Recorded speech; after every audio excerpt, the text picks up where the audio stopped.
let's start off in the district with a story that has elicited some strong opinions from residents. The city council is weighing a bill that would let cyclists and scooters yield at stop signs and ban right turns on red lights for drivers.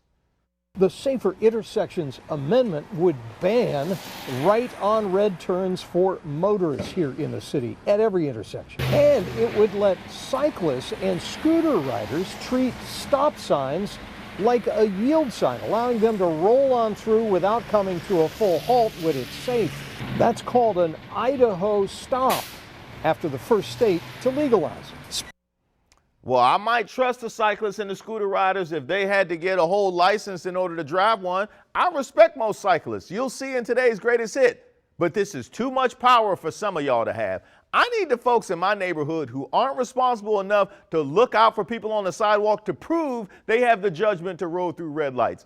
I blame Idaho. Potatoes weren't enough for y'all. Y'all had just had to have an encore with cyclists. Now, my only problem with the no right turns on red for cars is that I'm going to have to leave the house earlier to get to work.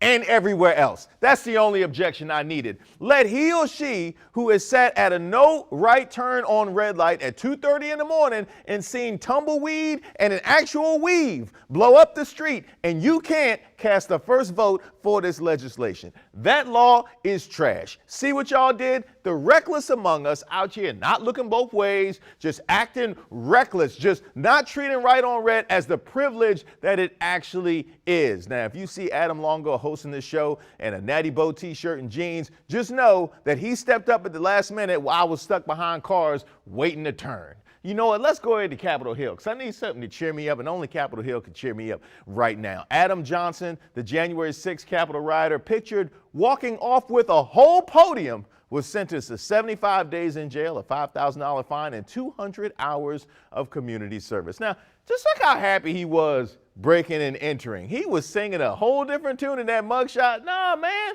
you got to keep that same energy. Wave to the inmates the same way you wave to the cameras. You know how arrogant, by the way, one has to be to commit a crime and treat it like a photo op. Adam thought Trump was going to protect him. Now he got to ask COs for that. Hey, good luck, fish. Now, I chose this last story out of California because it's the update that we needed. Our national nightmare is over. The update on Hank the Tank, the 500-pound black bear suspected of breaking into dozens of homes in South Lake Tahoe and stealing food. DNA evidence now shows Hank may not have committed any of the break-ins that he's been accused of. He's always lived his life in that area. He's a well-known local. Well-known and now wanted by the California Department of Fish and Wildlife. A spokesperson says this heavy-duty, domesticated dude has damaged 38 homes and is responsible for more than 150 calls. The adult male, such a menace, they say they have no choice but to trap it and kill it. It's a move the Bear League calls cruel and unnecessary.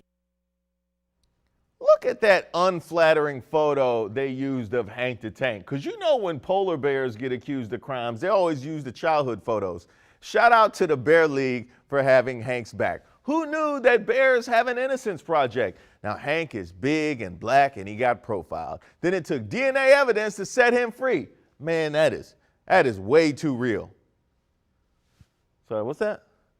We actually have Hank the Tank on the line? Yeah, put my man through. Hey, Reese, thank you for having my big black back. They tried to turn me into a rug dog, but here I stand, exonerated. Cops want to knock me, DA want to box me, but somehow I beat them charges like Rocky. A brother can't even hibernate in peace. I woke up on the news getting slandered and body shamed. They tried to hem me up like a garment, but they can't keep a good bear down. Shout out to Yogi, Boo Boo, Paddington, the Berensteins. They growled in solidarity for your boy. Also, P.S., you don't want Mitch Trubisky.